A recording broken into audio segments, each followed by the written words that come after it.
altos, irmãos, com a paz do Senhor, amém? Vamos orar para a gente iniciar a nossa aula de hoje. Senhor, nosso Deus, nosso Pai, nós queremos te agradecer, meu Pai, em nome de Jesus, por estarmos mais uma vez juntos, meu Pai, na Tua presença, para aprender da Tua palavra. Nós colocamos diante de Ti, Senhor, as nossas vidas.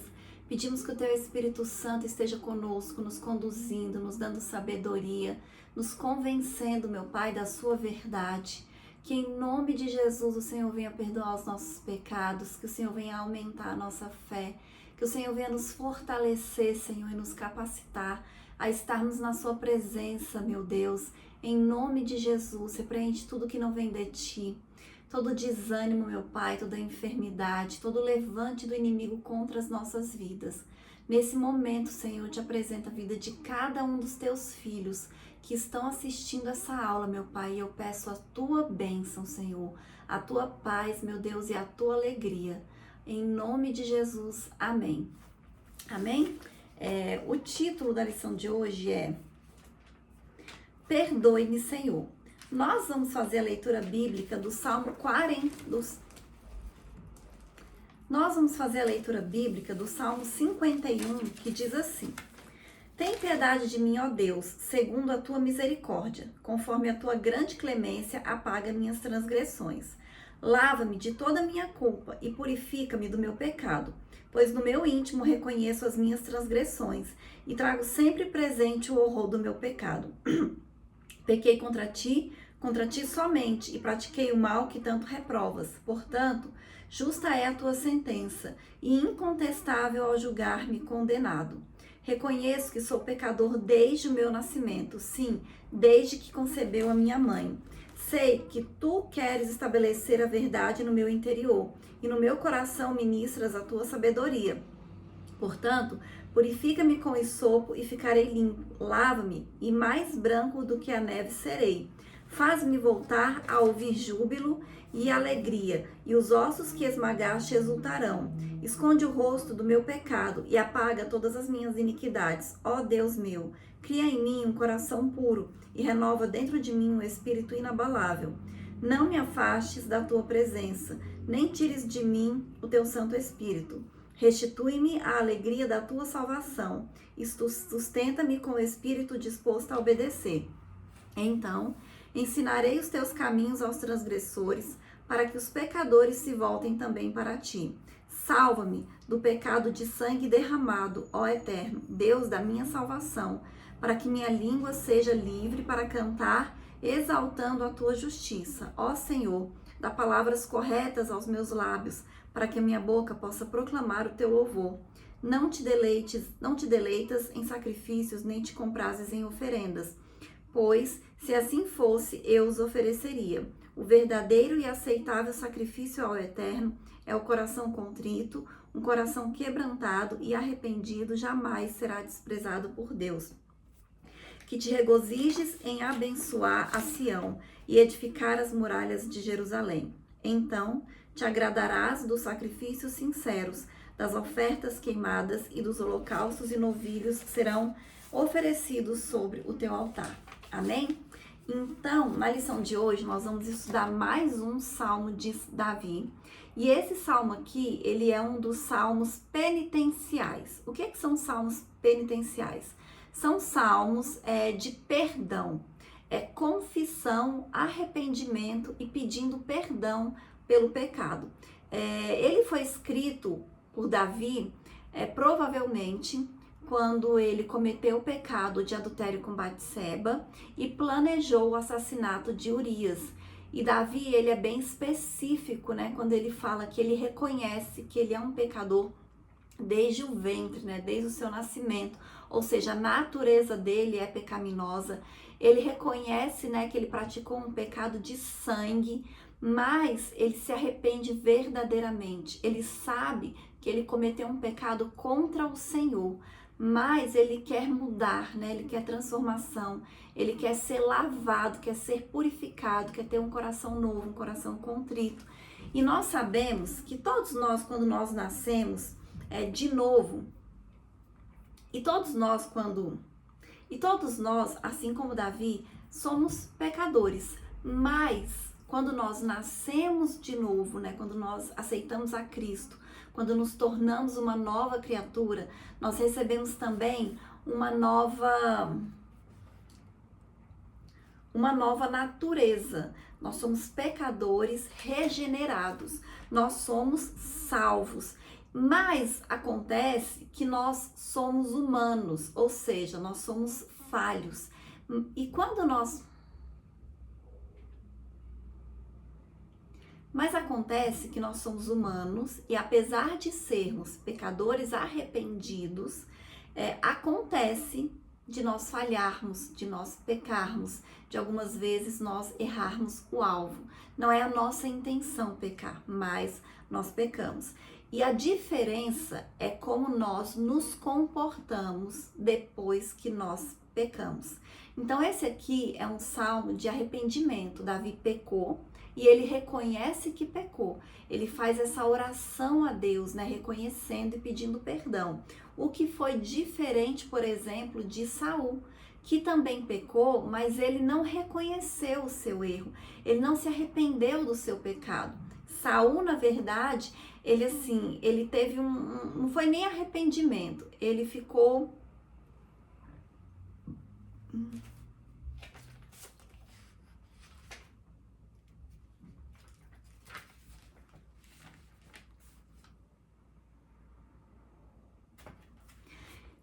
Saul, ele não se arrependeu de ter pecado, mas ele ficou assim preocupado com a consequência do pecado na vida dele, porque ele sabe que teve consequência. Então, na verdade, talvez Saul nem tenha achado que o que ele fez, que foi oferecer sacrifícios, ao invés de esperar o sacerdote para fazer isso, seja pecado. Mas Davi aqui, ele reconhece que ele pecou. Então, sempre que nós pecarmos, a gente tem que aprender com Davi. Nós temos que reconhecer, nós temos que declarar, nós temos que confessar ao Senhor, porque o Senhor, ele é misericordioso, ele é benigno e ele pode nos perdoar. E o Salmo 51, ele está estruturado da seguinte forma: reconhecimento da natureza misericordiosa de Deus, confissão de pecados, busca por restauração, uma adoração verdadeira, o bem de Sião. Então é isso que nós vamos estudar nessa lição de hoje, o Salmo 51, né? A natureza misericordiosa de Deus, a necessidade de nós confessarmos, de nós nos arrependermos e de nós abandonarmos os nossos pecados, né? Da gente passar por esse processo de restauração, de transformação. E nós vamos ver também a importância de nós termos uma vida de adoração pública e que isso seja restaurado nas nossas vidas. E o primeiro tópico, ele diz assim: misericórdia e confissão. O versículo 1 ao versículo 5 do salmo que nós lemos. Um clamor por misericórdia. Então, nos dois primeiros versículos, nos chama a atenção as expressões tem misericórdia e benignidade. Então, com essa expressão, Davi, ele reconhece que Deus, ele é um Deus misericordioso e que eles precisavam dessa misericórdia de Deus. E ele reconhece também que Deus é um Deus bondoso, é um Deus benigno. E aí ele pede: apaga, Senhor, as minhas transgressões, a tua misericórdia lava-me e purifica-me. Então, o salmista, ele tem essa noção, ele tem essa consciência, né, da natureza de Deus, da benignidade e da misericórdia do Senhor. E a palavra do Senhor, lá em Salmos 136, versículo 1, diz que dura para sempre.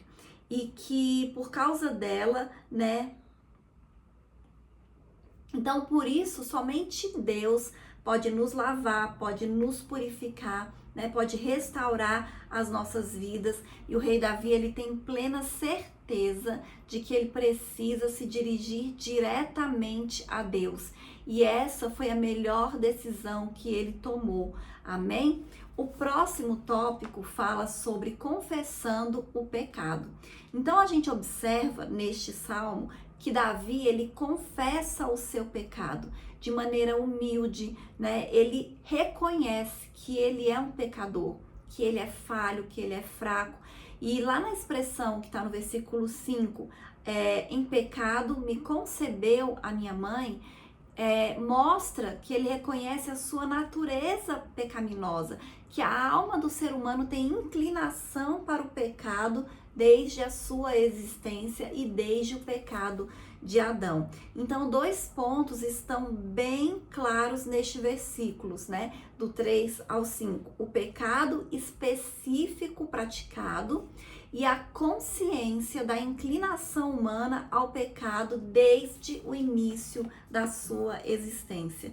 Então, quando nós pecamos, é muito importante a atitude que nós temos depois do pecado, né? De reconhecer que nós erramos e de pedir perdão a Deus, né? Porque quando nós pecamos a Deus. Então, é Ele também que tem o poder para nos perdoar. E aí o próximo subitem fala justamente isso. Deus é quem remove o pecado. Então, contra a prática do pecado, só existe um antídoto. Voltar-se a Deus, né, que Ele é misericordioso por intermédio de Jesus Cristo e confessar o seu pecado. Na época de Davi, ainda não tinha Jesus, então ele se voltava diretamente a Deus. Mas hoje, né, que Jesus já veio, que Jesus já morreu pelos nossos pecados, que Jesus já nos justificou na cruz, então nós temos que nos colocar diante de Deus através de Jesus, solicitando, né, esse perdão, demonstrando o arrependimento, um quebrantamento de coração, como Davi fez. Então, embora Davi tenha adulterado com Betseba e ordenado a execução, a morte de Urias, ele reconhece que o pecado dele foi contra Deus. Porque sempre que nós pecamos, é contra o Senhor. Amém?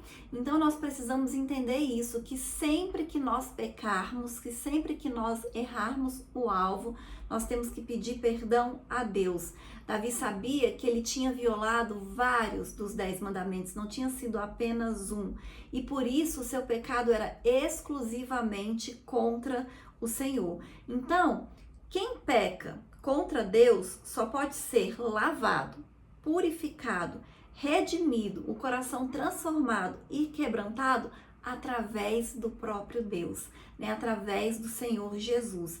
Então, o caminho para a restauração é a humilhação, é a gente se colocar diante do Senhor de maneira humilde, com o coração quebrantado, porque Deus, Ele é misericordioso, Ele é benigno. Nós temos que confessar especificamente os nossos pecados, falar para Deus: olha, Deus, eu fiz isso, e eu reconheço que eu errei e eu peço perdão por isso.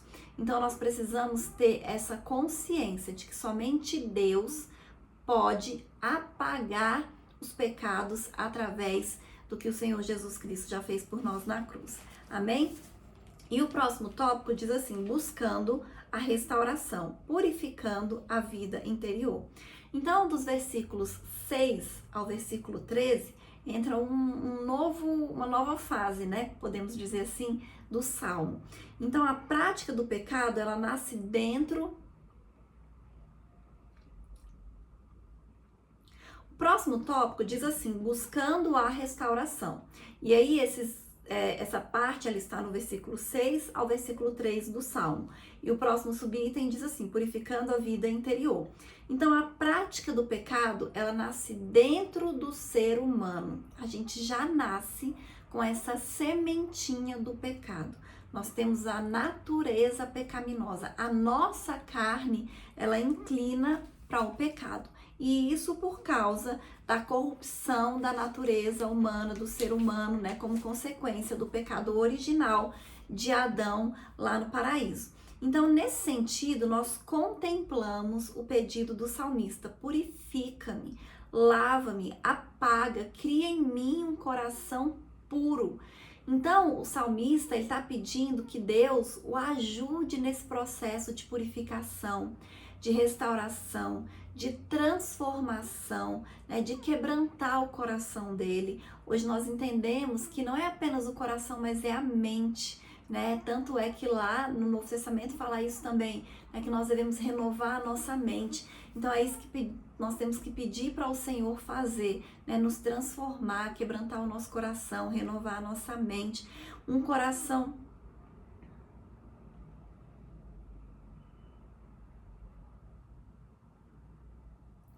Então, o salmista, ele reconhece e ele sabe que o Senhor, ele valoriza a nossa verdade, né? Que a gente seja sincero com ele. Até porque o Senhor, ele sabe todas as coisas.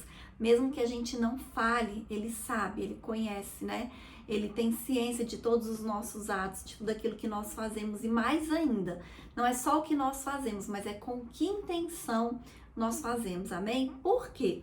O exemplo de Davi. Davi não pegou uma arma e matou Urias, mas Davi mandou que colocassem Urias na frente de batalha, na parte mais perigosa, e que deixassem ele ali sozinho, que era para ele morrer. Então ele não apertou o gatilho, mas ele planejou a morte de Urias.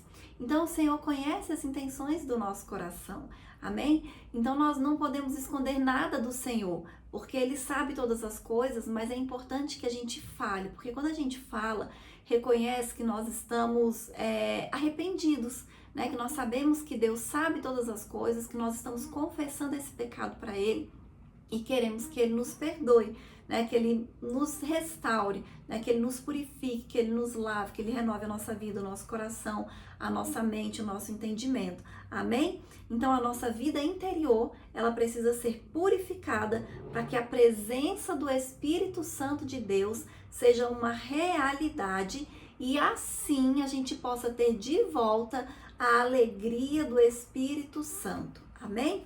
O próximo subitem fala justamente sobre isso, restituindo a alegria e o júbilo.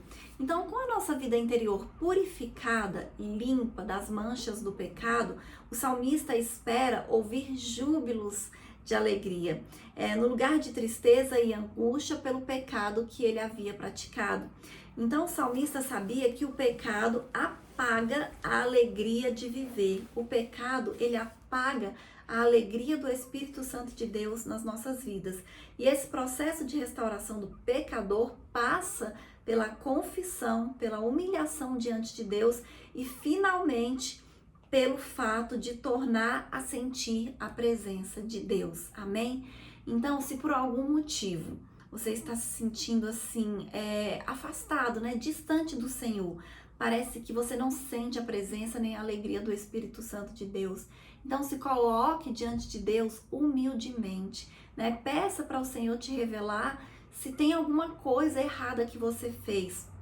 Porque no caso de Davi, ele havia pecado e assim, ele estava vivendo como se nada tivesse acontecido. Ele tentou esconder o pecado do adultério com a morte de Urias e ele continuou vivendo a sua vida ali naturalmente, até que veio o profeta Natã para confrontar Davi. Então ele precisou do profeta para abrir os olhos dele. Então muitas vezes a gente comete assim pecados, né? Nós estamos numa situação que não está agradando ao Senhor, mas a gente não consegue perceber, a gente não consegue enxergar. Então é importante que a gente ore, que a gente peça para Deus para nos mostrar, para abrir os nossos olhos, né? Para que a gente possa realmente reconhecer e mudar, né? Pedir para o Senhor nos ajudar nesse processo de transformação. Amém? E o próximo subitem diz assim: a restauração começa pela renovação interior. Então nós precisamos nos lembrar que a obra de restauração de uma vida que caiu no pecado é de Deus e não meramente uma decisão humana. É óbvio, como eu disse, nós precisamos reconhecer, nós precisamos confessar, mas quem vai nos purificar, quem vai transformar, quem vai renovar o nosso interior, quem vai nos dar força é o próprio Senhor. Amém?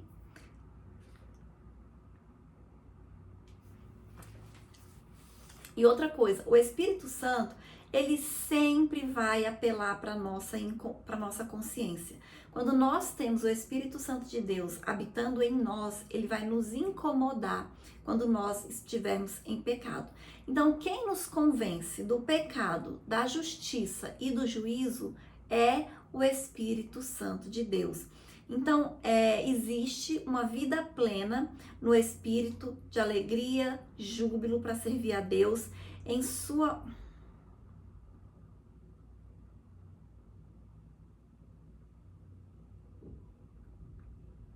Esquece o que eu disse. Então, tudo começa com a purificação do coração, o estabelecimento de um espírito reto.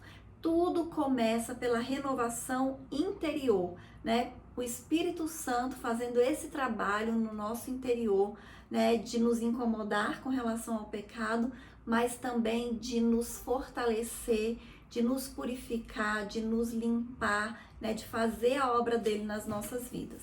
O próximo tópico diz assim: prontos para adorar. E essa é a fase final do Salmo, do versículo 14 ao versículo... É a fase final do Salmo, do versículo 14 em diante. O próximo subitem diz assim: o desejo de participar da adoração pública. O próximo subitem diz assim: o desejo de participar da adoração pública.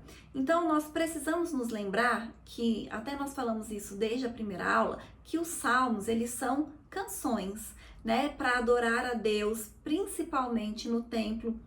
Então, o salmista aqui, ele tem o desejo de participar, né, de louvar, de adorar a Deus, né, essa justiça divina. E ele... O primeiro subitem desse tópico diz assim: o desejo de participar da adoração pública. Uma coisa que nós falamos na primeira aula é que os salmos, eles foram feitos para louvar, para adorar ao Senhor. São como se fossem canções, principalmente no templo. E o salmista, ele demonstra aqui o desejo que ele tem de poder voltar a adorar ao Senhor, a louvar a Deus. É por isso que ele pede que o Senhor livre ele, inclusive dos crimes de sangue que ele havia cometido. Então aqui ele está reconhecendo o pecado dele de ter planejado, arquitetado o assassinato de Urias, e ele reconhece isso para Deus. Sabe por quê? Porque por mais que ele tentasse esconder isso das outras pessoas, Deus sabia, né? Deus sabia o que ele tinha feito. Então não adianta nós tentarmos esconder nada do Senhor. A gente pode até esconder das pessoas, mas de Deus nós não conseguimos esconder absolutamente nada. E não adianta nada a gente ter uma aparência para as pessoas, né, de que nós somos santos, de que nós não estamos em pecado, e diante de Deus nós estarmos com a nossa alma suja, né, nós estarmos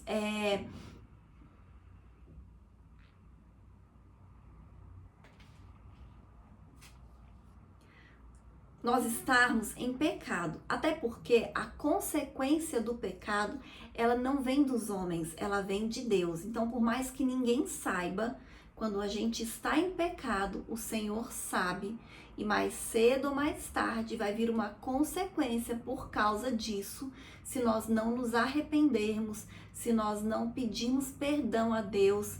E até com relação a isso, a gente tem o exemplo de Davi. Mesmo ele se arrependendo, mesmo ele reconhecendo o seu pecado, a gente sabe que isso trouxe consequências para a vida dele, para a família dele.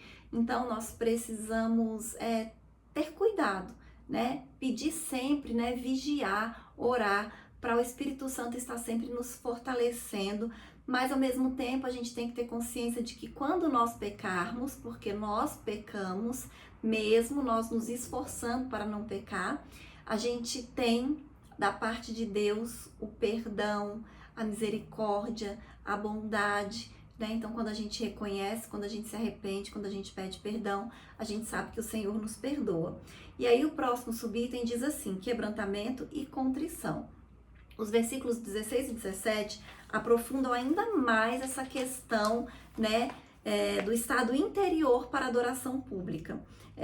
Quando ele diz espírito quebrantado e coração quebrantado e contrito, essas expressões, elas não substituíram o sistema de sacrifício levítico que existia naquela época, mas ele reconhece que para ele participar, para que o sacrifício dele fosse aceito, ele precisava primeiro ter um coração sincero.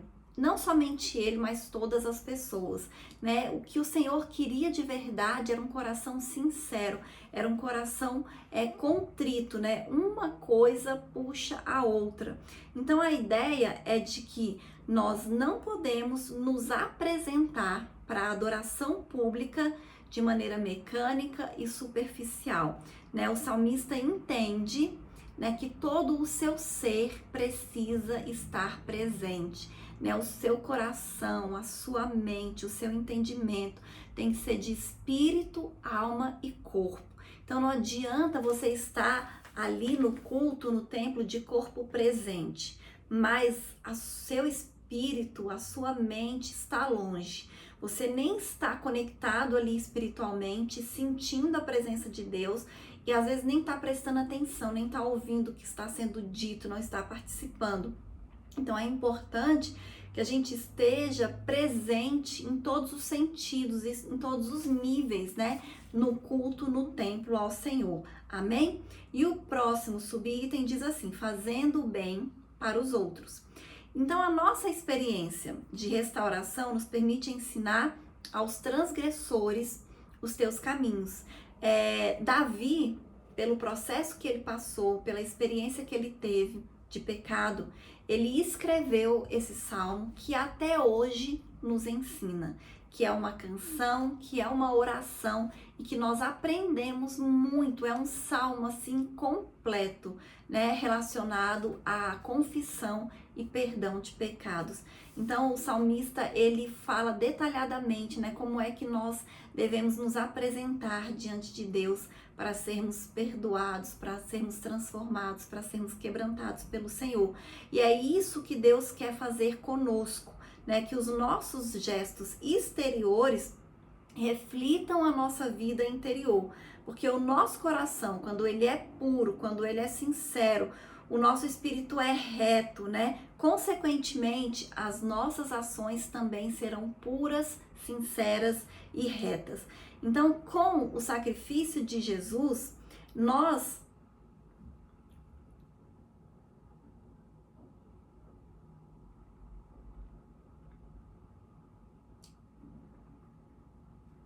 E hoje nós entendemos, nós aprendemos através da palavra do Senhor, que através do sacrifício de Jesus, nós temos as nossas almas restauradas, os nossos corpos posicionados, nós somos o sacrifício vivo, santo e agradável a Deus. Amém?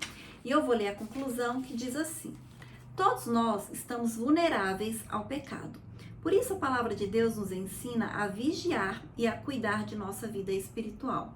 Entretanto, quando acontece um acidente de percurso na vida do jovem cristão, é importante que ele não deixe de perceber que Deus é misericordioso, que é necessário confessar especificamente o pecado praticado, primeiramente a Deus, em seguida ao pastor da igreja e finalmente viver o processo de restauração espiritual.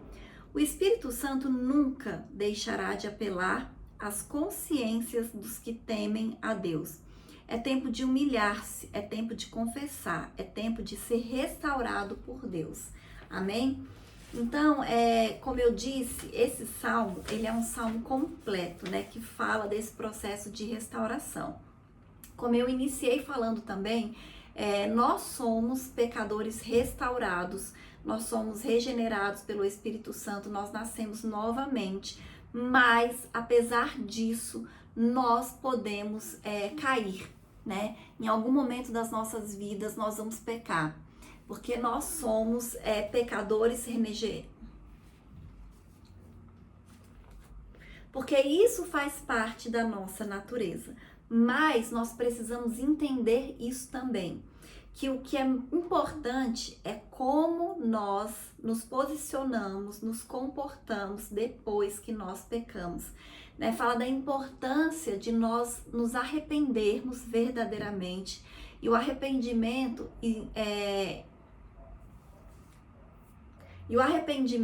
ele inclui a confissão do seu pecado e o abandono. Significa que você não vai mais praticar aquilo, que você não vai mais continuar fazendo aquelas coisas que você sabe que desagradaram ao Senhor. E o que é o pecado? O pecado é justamente isso, é você errar o alvo. O pecado é desobediência. O pecado também é a quebra de uma aliança. O pecado, ele é rebeldia. E o que o pecado faz? A palavra de Deus nos diz que o pecado, ele traz morte, ele traz cegueira espiritual, ele traz separação de Deus, ele traz culpa. Então é importante nós estarmos sempre com o nosso espírito fortalecido, porque aí o Espírito Santo de Deus, ele vai nos ajudar, ele vai nos incomodar, ele vai nos revelar aquilo que nós estamos fazendo que não agrada ao Senhor e também vai nos restaurar, vai nos purificar, vai nos fortalecer, vai nos santificar. Então, o que é mais importante da gente entender nessa lição de hoje é que quando nós pecarmos, nós temos que nos arrepender, nós temos que colocar diante do Senhor e pedir perdão. A gente tem um exemplo na Bíblia de pessoas que pecaram, mas que elas não tiveram essa atitude de arrependimento, como foi Saul e como foi Adão. Eles não reconheceram os seus pecados. Adão colocou a culpa na mulher. Ele podia ter falado: Deus, realmente eu pequei, eu errei, me perdoa. Eu sabia que eu não podia comer desse fruto. E talvez se ele tivesse reconhecido, as coisas teriam sido diferentes.